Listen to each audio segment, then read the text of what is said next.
친구를 삼가 잘 선택하고 너를 삼가 늘 조심하라. 너 열심을 다해 늘 충성하고 온 정성을 다해 주 봉사하라. 우리 구주의 힘과 그의 위로를 빌라. 주님 내 편에 서서 항상 도우시리.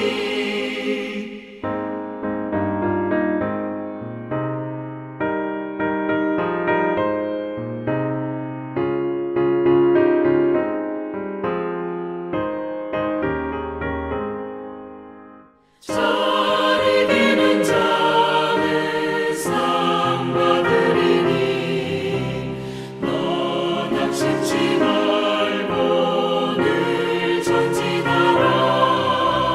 내 구세주 예수 힘 주시리니 주 예수를 믿어 늘 승리하라. 우리 구주의 힘과 그의 위로를 빌라. 주님 내 편에 서서 항상 도우시리.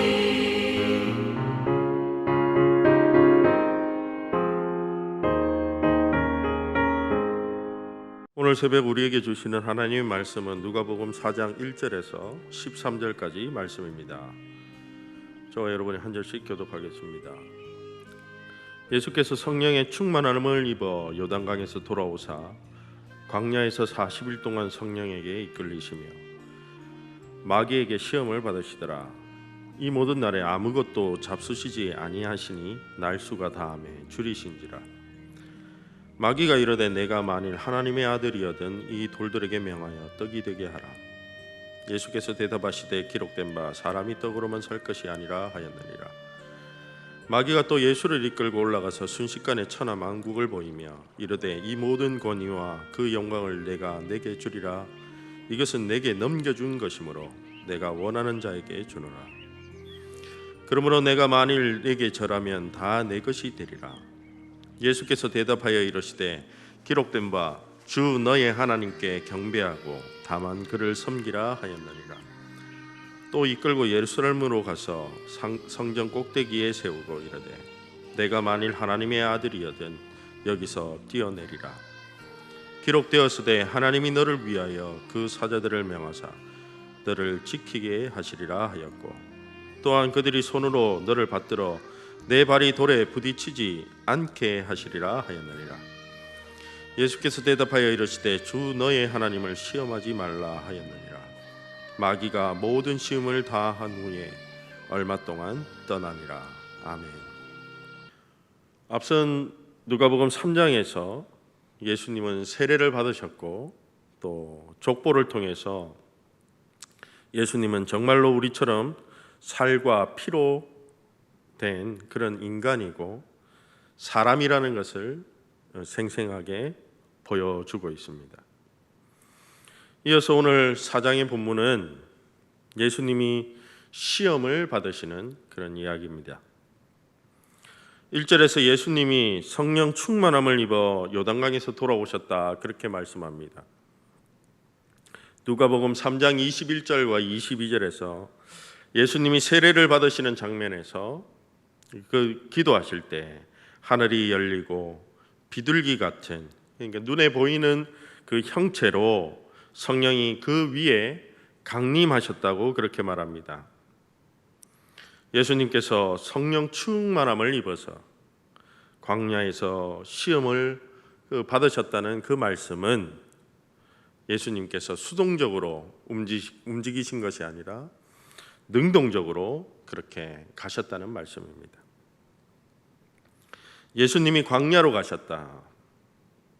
이 말씀은 구약의 이스라엘 백성, 그 광야에 살던 이스라엘 백성들을 떠올리게 합니다.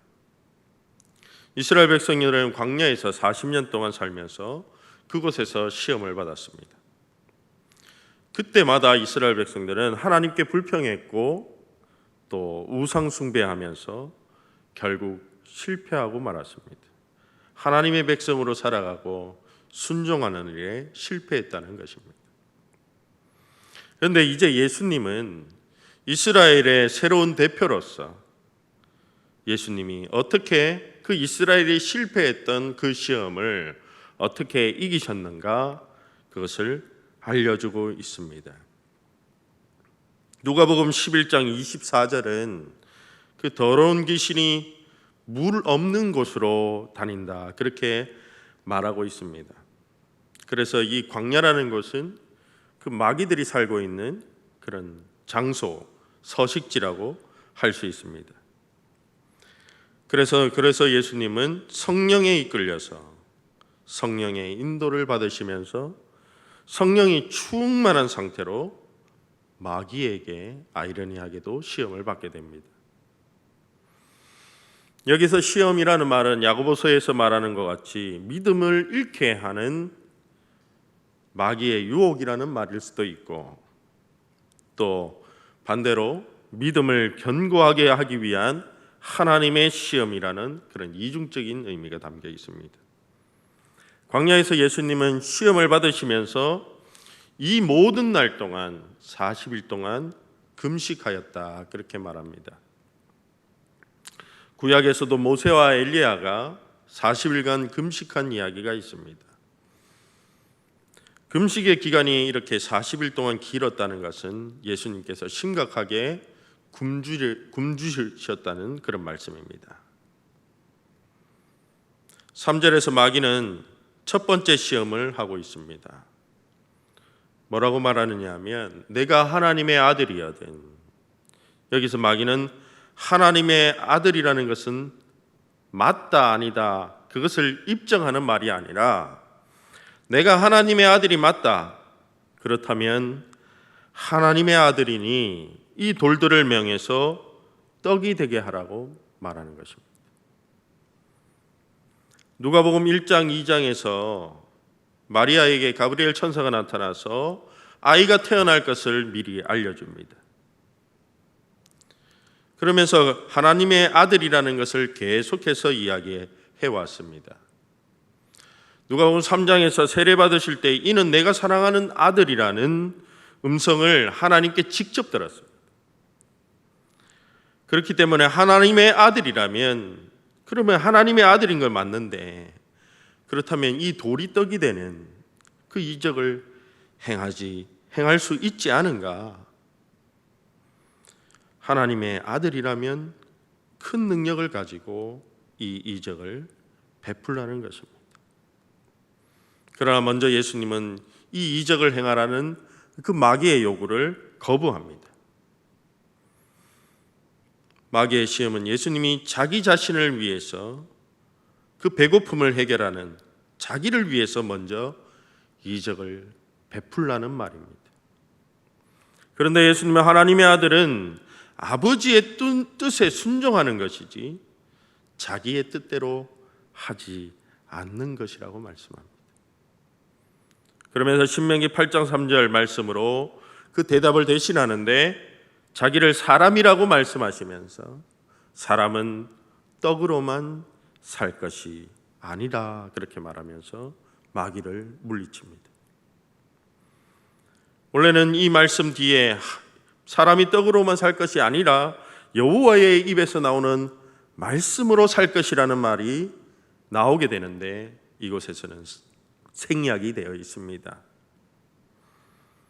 사람이 무엇으로 사는가 했을 때에 그 하나님의 입으로 나오는 말씀으로 산다는 말이 이후에 누가복음 전체에 반복해서 나오게 된다는 말입니다. 배고픔을 해결하기 위해서, 너의 문제를 해결하기 위해서 이적을 행하라는 요구에 예수님은 하나님의 아들로서 아버지의 뜻에만 순종하겠다고 그렇게 말씀합니다. 그래서 시험을 이깁니다. 5절에서 마귀는 예수님을 다시 산 위에 올라가게 합니다. 이 마태복음과 누가복음의 시험 기사에는 이 두 번째와 세 번째 시험이 순서가 바뀌어 있습니다. 마귀는 순식간에 그 산 위에서 천하만국을 보여줍니다. 그러면서 이렇게 말합니다. 6절 말씀, 이 모든 권위와 영광을, 세속적인 권력을 내가 너에게 주겠다고 그렇게 말합니다. 이 모든 권한을 내게 넘겨준 것이라고 말합니다. 원래 이 모든 피조 세계는, 천하만국은 하나님의 것인데 현재는 자신이 그 모든 세계의 통치자로서 자기 것이라고 말하고, 그런데 그것을 자기에게 절하기만 하면 넘겨주겠다고 말합니다. 이것은 악마적인 그런 질서입니다. 이 말씀은 당시 로마 제국을 상징한다고 할 수 있습니다. 그러나 이와는 반대로 예수님이 세상의 구주로 세워질 것인데, 그는 어떤 나라이고 어떤 나라의 질서를 이루실 것인가, 예수님이 어떤 권위를 가지고 있는지를 보여주는 장면입니다. 마귀의 시험은 이 로마 제국과 같이 세속적인 왕이 되라는 말입니다. 세속적인 통치자가 되어라. 세상에서 올라갈 수 있는 그 높은 곳까지 끝까지 올라가라는 이야기입니다. 그런데 그 일은 나에게 굴복하기만 하면 그렇게 해주겠다는 것입니다.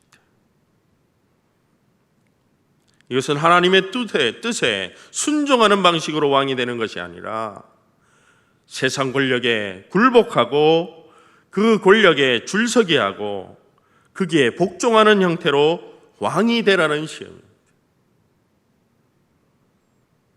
지금 마귀가 하는 것은 우상 숭배를 하라는 말입니다. 세상에 높이 올라갈 수 있는 곳까지 올라가라. 이 말이 우상 숭배라는 것입니다. 그런 경우에 8절 예수님은 기록된 바 주 너의 하나님께 경배하고 다만 그를 섬기라고 말씀하시고 물리칩니다. 하나님은 누가복음 1장 33절에서 천사를 통해서 이렇게 말씀하십니다. 잉태될 그 아기를 예수라고 할 것인데, 그 이름을 예수라고 할 것인데, 그를 통해서 영원한 나라를 세우실 것과 그 나라가 무궁할 것이라는 것을 약속해 주셨습니다. 누가복음 4장까지 오면서 우리는 각 장에서 많은 세속적인 권력자들을 만나게 됩니다. 1장 5절에서는 헤롯 왕을 만나게 됩니다. 그리고 2장 1절에서는 가이사인 황제인 아구스도 황제를 만나게 됩니다. 3장 1절 말씀에서는 그 황제가 디베로 황제로 바뀌는 것을 발견하게 됩니다. 이것이 우리에게 무엇을 이야기하고 있습니까? 세상 권력자들과 통치자들이 그렇게 바뀌는 것을 보여주면서 예수님이 태어나는 과정 속에서도 얼마나 많은 세상의 권력자들이 바뀌는가, 그것을 통해서 그 나라가 영원하지 못하고 그들의 질서와 평화가 아주 허술한 토대 위에 서 있으며 그들의 나라는 나락으로 떨어질 수밖에 없는 화무 11홍과 같은 그런 열흘도 가지 못하는 붉은 꽃과 같다는 그 말을 하고 있는 것입니다. 이와는 반대로 예수님은 영원한 하나님 나라의 통치자라는 것을 보여주고 있는 것입니다. 그러나 아직은 그 왕권을 소유하지 않은 상태라는 것이 전제되어 있습니다. 그렇다면 그 왕권을, 하나님이 주시는 왕권을, 그것을 어떻게 이어받을 것인가 했을 때에 다른 모든 세속적인 통치를 거부하는 것으로 하나님 나라를 이양받게 된다는 것입니다. 어떻게 이 양 받는가 했을 때에 예수님이 말씀하십니다. 나는 하나님만을 경배한다. 그 말입니다. 나는 하나님만을 경배하고 섬김으로써 그 나라를 상속받게 되고 그 나라의 왕권을 이어받는다는 것입니다. 이스라엘에게 이미 주어졌던 하나님만을 섬기라는 그 약속의 말씀에 순종함으로써 예수님은 세속의 권력의 시험을 물리칠 수 있었던 것입니다. 마지막 시험은 예루살렘으로 갑니다. 마귀는 예수님을 성전 꼭대기에 세우고 내가 하나님의 아들이니 성전에서 뛰어내리라고 시험합니다. 시편 91편 말씀에 기록되었으되 하나님이 사자를 보내서 천사를 보내서 너를 건져주시고 지켜주실 것이다. 그렇게 말합니다. 이 말씀은 너가 죽지 않을 것이라는 것입니다. 천사들을 보내서 지켜주신다는 것은 떨어지면 죽어야 하는데 떨어지면 안 죽는다는 말입니다. 하나님의 아들이기 때문에 떨어져도 죽지 않는다는 말입니다. 천사를 보내셔서 지켜주실 것이니 죽지 않는다는 말입니다. 우리는 예수님이 세례받으실 때에 하늘로부터 들려온 내 사랑하는 아들이라는 말씀을 기억합니다. 이 말씀은 창세기 22장에서 희생당하는 그 아들의 모습이 담겨져 있습니다. 또 내가 너를 기뻐하노라는 그 말씀은 이사야 42장 1절 말씀에서 고난받는 종으로서의 모습을 이야기합니다. 그러므로 세례받을 때에 예수님은 희생당하는 그리고 고난받고 죽는 그 아들이 되어야 한다는 것을 위임받은 것이고 그것을 소명으로 받았습니다. 예수님의 소명은 하나님의 뜻에 순종해서 죽는 아들이 되는 것인데 마귀는 하나님의 아들로서 늘 보호받고 그 죽음을 회피하라고 시험하고 있는 것입니다. 누가복음 22장에서 사람들은 십자가에 달리신 예수님을 향해서 십자가에서 내려오라고 말합니다. 죽지 말라고 이야기합니다. 하나님의 아들이거든 죽어서는 안 된다는 이야기를 합니다. 그런데 예수님은 죽음에서 보호받지 않고 죽음에 순응하며 하나님의 뜻을 받아들이고 죽기까지 순종합니다. 11절 말씀에 내 발이 돌에 부딪히지 않게 하리라. 시편의 말씀을 그 말씀을 악용해서 마귀는 예수님을 끝까지 시험한 것입니다. 그때 12절 말씀 예수님은 주 너의 하나님을 시험하지 말라.